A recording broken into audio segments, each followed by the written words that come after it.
चलो हेलो बच्चों। तो थोड़ी सी वीडियो वो रुक गई थी, तो उसमें हमने आपको न्यूटन लेबनिज थ्योरम तक बता दिया था। ठीक है, देखिए फिर से वहीं पे चलते हैं। हाँ देखिए, न्यूटन लेबनिज थ्योरम हमने आपको बता दिया था। क्या होता है Newton Lebanese theorem? Newton Lebanese theorem में क्या करते हैं कि अपने पास डिफरेंशिएट करना है एक फंक्शन को, F of T D T है, जी एक्स और एच ऑफ एक्स है। तो थ्योरम बहुत सिंपल है, देखिए कैसे काम करता है। ये कहता है F of G of X multiplied by G dash X minus F of H of X multiplied by H dash of X. तो ये होता है इसका डिफरेंशिएशन। ऐसे ही बच्चों आप मुझे बताएंगे जरा कि अगर मुझे डिफरेंशिएट करना हो जीरो से x T square D T by 1 plus T power 4, तो कैसे आप डिफरेंशिएट करोगे? तो यहां पे जो एफ ऑफ टी है वो क्या है, ये पूरा T square divide by 1 plus T power 4। तो इसमें क्या करते हैं हम लोग, अपर लिमिट को रखते हैं। x के जगह पे अपर लिमिट x रखेंगे, क्या आएगा, ये आएगा भाई डिफरेंशिएशन ऑफ अपर लिमिट 1 है माइनस, अब इस t के जगह पे लोअर लिमिट रखेंगे, जीरो ही हो जाएगा। डिफरेंशिएशन ऑफ जीरो ही हो गया। तो डिफरेंशिएशन क्या बन के आता है, एक्स स्क्वायर बटा 1 प्लस एक्स पावर 4। इसका डिफरेंशिएशन है एक्स स्क्वायर बटा 1 प्लस एक्स पावर 4। तो इस चीज को आप देखेंगे कैसे हमने यहां पे किया है।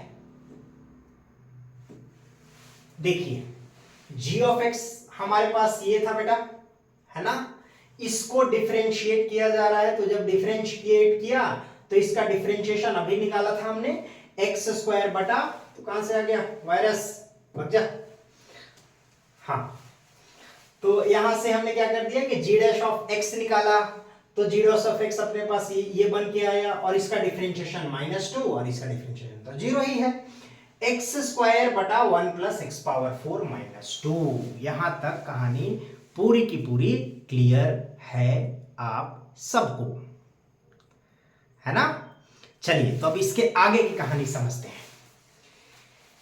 यहां तक आ गए, जरा सा सिंप्लीफाई कर लिया भाई, एक्स स्क्वायर से डिवीजन डाल दिया, तो x square by x square 1 हो गया, इधर x square plus 1 by x square -2। तो टोटल जो डिफरेंशिएशन बन के आ रहा है वो अपने पास है इतना, कितना, 1 बटा x square plus 1 by x square -2। ठीक है, क्लियर है यहां तक। जी डैश एक्स अपने पास है इतना। चलिए अब इसकी मिनिमम मैक्सिमम वैल्यू जरा निकाल लेते हैं।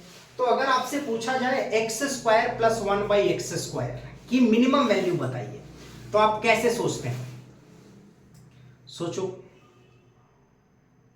दो नंबर ऐसे हैं जो पॉजिटिव और रियल हैं, और आपसे मिनिमम के बारे में पूछा जा रहा है, तो आप किसको याद करते हो? यस, बिल्कुल आप मैम जी को याद करते हो। मैम जी कौन है? देखिए जी मैम, ये जी मैम कौन है? तो जी मैम हो गया जी एम ए एम, मतलब एम जी एम इनइक्वालिटी, है ना, उसी को हमने उलट के लिख दिया जी मैम। तो एम जी एम इनइक्वालिटी के पास आप जाते हो जब भी आपको मिनिमम वैल्यू निकालनी हो पॉजिटिव रियल नंबर्स की। ठीक है, तो चलिए x square plus 1 by x square था, इसका एम क्या होगा, दो नंबर है एक्स स्क्वायर और 1 बाई एक्स स्क्वायर, एम क्या होगा, sum of numbers divide by 2, that is x square plus 1 by x square whole divide by 2। M must be greater than और इक्वल टू देयर जीएम। तो GM कैसे निकालेंगे, this whole power 1 by 2। समझ लीजिए, दो number हैं, M निकालना है, क्या करेंगे, a प्लस बी बाई 2। ठीक है कहानी सबको। तीन नंबर है, एम निकालना है, वो तीन नंबर है ए बी सी, तो कैसे निकलेगा, a plus B plus C divided by 3। समझ गए। ऐसे ही 10 नंबर है, एम निकालना है, sum of all 10 numbers divided by 10। यहां पे मेरे पास नंबर्स दो ही थे, एक्स स्क्वायर और 1 बाई एक्स स्क्वायर, एम निकालना था X square plus 1/x² whole divide by 2, निकल गया एम, है ना। चलिए, तो हम लोग इनइक्वालिटी में क्या बोलते हैं, M is greater than equal to GM. तो एम तो ये था, अब इसका जीएम कैसे निकाले भाई। हाँ, जीएम कैसे निकलेगा, तो जीएम में देखिए दो नंबर है ए और बी, क्या होता है GM, A into B whole power 1/2, ठीक है। तीन नंबर है ए बी सी, कैसे निकलता है GM, A into B into C whole power 1/3। चार नंबर है ए बी सी डी, कैसे निकलेगा GM, A into B into C into D whole power 1/4। Clear है कहानी सबको। चलो, तो अभी आपके पास दो ही नंबर है x² और 1/x², कैसे निकलेगा GM, x² into 1/x² whole power 1/2। कहानी खत्म। am is greater than or equal to gm, x² cut कुट, तो यहाँ पे 1, that means x² plus 1/x² by 2 greater than or equal to 1, यानी कि जो x² plus 1/x² है, आप वहां तक देख पा रहे हो नीचे तक कि नहीं भाई। अरे अरे अरे अरे, थोड़ा सा आपको नहीं दिख रहा है।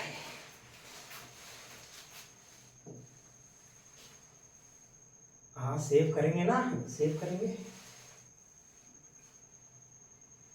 अच्छा, डेस्कटॉप पे डाल देते हैं। अरे फाइल नेम दे दो, क्या करोगे, EP2। कहाँ कहाँ भाग गया, कहाँ भाग गया तू। आजा आजा आजा। अच्छा अच्छा, यहाँ से खुलेगा ना।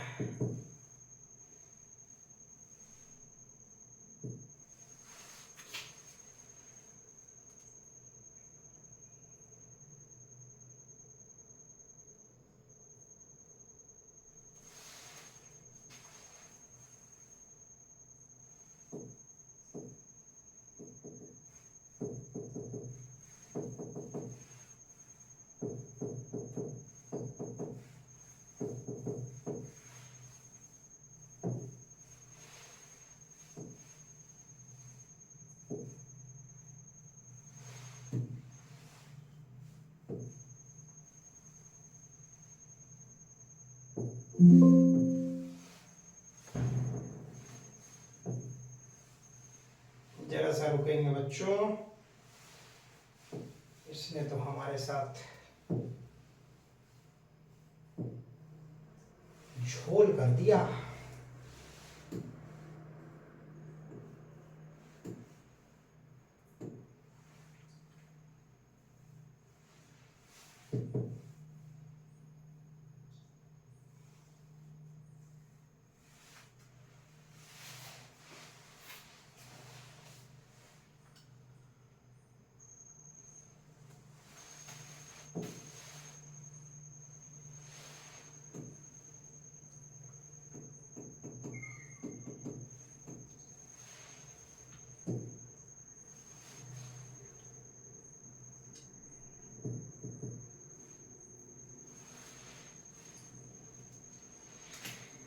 चलिए, फाइनली हम आ गए। तो कहाँ पे थे हम भाई, हाँ यही आपको नहीं दिख रहा था, अब दिख रहा है ना, बोलिएगा, दिख गया। तो x² plus 1/x² is greater than और इक्वल टू 2, ठीक है। x² plus 1/x² है ग्रेटर देन इक्वल टू 2, मतलब जो x² plus 1/x² है वो 2 या 2 से बड़ा है, मतलब मिनिमम 2 है, मैक्सिमम इंफिनिटी है। बुझे, बुझ गए, मिनिमम 2 है, मैक्सिमम इंफिनिटी है। तो देखिए, अगर ये 2 है तो कितना बनेगा, 1/2 -2, नेगेटिव, आया ना। और अगर ये इंफिनिटी है तो 1/∞, 0, 0 - 2 फिर से नेगेटिव। मतलब एक फंक्शन का डिफरेंशिएशन हमेशा नेगेटिव है भाई, हमेशा डिफरेंशिएशन नेगेटिव है। जोड़ दो दिमाग पे, क्या पढ़ाया था, कोई फंक्शन है dy/dx ऑलवेज पॉजिटिव है, हमेशा पॉजिटिव है, क्या बोलते हैं, इंक्रीजिंग, स्ट्रिक्टली इंक्रीजिंग। dy/dx हमेशा नेगेटिव है, स्ट्रिक्टली डिक्रीजिंग। तो यहां पे वही तो हो रहा है, dy बाई डी एक्स हमेशा नेगेटिव है तो स्ट्रिक्टली डिक्रीजिंग है, फंक्शन एकदम डिक्रीज करते हुए आ रहा है ना। चलिए, तो जब डिक्रीज करते हुए आ रहा है तो हम लोग भी चलते हैं कहां पे, gx ये है, ये डिक्रीजिंग है तो g ऑफ 0 निकाल लेते हैं जरा। g ऑफ 0 कितना आएगा, 0 माइनस 0 प्लस 1, तो g ऑफ 0 तो 1 है भाई, g ऑफ 0 पॉजिटिव है। अब g ऑफ 1 निकालते हैं तो g ऑफ 1 क्या आएगा, देखिए g ऑफ 1 है T square by 1 plus T power 4 minus 1। अरे भाई ये तो हमेशा पॉजिटिव था, हाँ या ना। और इसकी वैल्यू थी 1/2 से 1/इंफिनिटी, यानी कि 0 से 1/2। कोई फंक्शन वैल्यू ले रहा है 0 से 1/2 और उसको इंटीग्रेट करेंगे 0 से 1 के बीच में, आंसर तो 1/2 ही आएगा। मतलब 0 से 1/2 के बीच रहेगा तो आंसर 1/2 आएगा। तो जैसे देख लीजिए, अब ये वाला फंक्शन था, इसकी मिनिमम वैल्यू 2 है तो 1/2 हो गया, मैक्सिमम वैल्यू कितनी है इन्फिनिटी, तो 0 हो गया। तो ये 1/2 रहेगा, t है अपना 0 से 1 के बीच, तो ये आ गया 1/2। रुकिए, यहाँ पे आप लगता है नहीं समझ पा रहे हैं, ठहरिए जरा सा ठहराव लाइए। ठीक है बबुआ, जरा ठहरेंगे, अब फिर चलेंगे समझते हुए। देखिए जरा आराम से, प्यार से देखेंगे, आंखों से देखेंगे, आंख से देखोगे और कैसे देखोगे, है ना। चलो, तो टी स्क्वायर प्लस 1/t² था। अब इसकी वैल्यू मैंने निकाली थी मिनिमम 2, मैक्सिमम इन्फिनिटी। तो ये वाला जो फंक्शन है वो 1/2 से 1/इंफिनिटी तक है, यानी कि 1/2 से 0 तक है। ये वाला 0 से 1/2 के बीच है। इंटीग्रेट करोगे आप 0 से 1 के बीच तो कितना आएगा, 1/2 ही तो आएगा। तो इसकी वैल्यू हमेशा 1/2 रहेगी। 1/2 माइनस 1 यानी कि 1/2 तो इसकी मैक्सिमम वैल्यू हो गई और ये उससे कम ही रहेगा। मतलब 0 से 1/2 के बीच ये एस्टिमेट रहेगा। तो ये अगर 0 से 1/2 के बीच है और 1 माइनस करेंगे तो टोटल वैल्यू नेगेटिव हो गई ना भाई। अब जब टोटल वैल्यू नेगेटिव हो गई तो g ऑफ 1 जो है वो नेगेटिव है और g ऑफ 0 पॉजिटिव है। 0 से 1 के बीच फंक्शन डिक्रीजिंग है। g ऑफ 0 पे मतलब 0 से 1 के बीच फंक्शन स्ट्रिक्टली डिक्रीजिंग है। 0 पे पॉजिटिव, 1 पे नेगेटिव है। क्या होगा, एग्जैक्टली 1 रियल रूट। देखो ध्यान से देखो, प्यार से देखो, डिक्रीज कर रहा है, स्ट्रिक्टली डिक्रीज कर रहा है। dy/dx 0 नहीं होगा भाई क्योंकि नेगेटिव है। तो यहाँ पे 0 से 1 के बीच एक पे वैल्यू नेगेटिव आ गई, एक पे वैल्यू पॉजिटिव आ गई। एक पे नेगेटिव, एक पे पॉजिटिव, एक पे पॉजिटिव, एक पे नेगेटिव। फंक्शन है डिक्रीजिंग, फंक्शन है डिक्रीजिंग, एक यहाँ पे पॉजिटिव, यहाँ पे नेगेटिव। एग्जैक्टली 1 रियल रूट होंगे।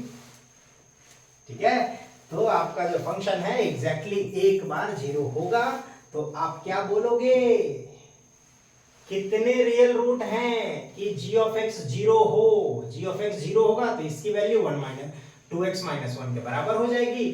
तो एग्जैक्टली 1 रियल रूट होगा भाई, एग्जैक्टली 1 रियल रूट। आंसर है 1।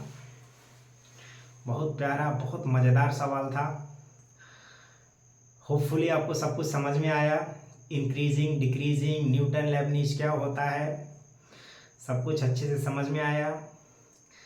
चलिए, तो यही हमारा मकसद होता है कि हर बार आए तो आपको डिफ़िकल्ट चीज़ आसानी से समझा के निकल जाए। ठीक है जी, चलिए फिर मज़े से पढ़ते रहिए और फिर से वो चीज़ एक बार उनको यकीन है कि मेरी उड़ान कुछ कम है और मुझे गुमान है कि ये आसमान कुछ कम है। चलिए ठीक है, अगली बार मिलते हैं। नमस्ते, बाय, टाटा, शुभ रात्रि।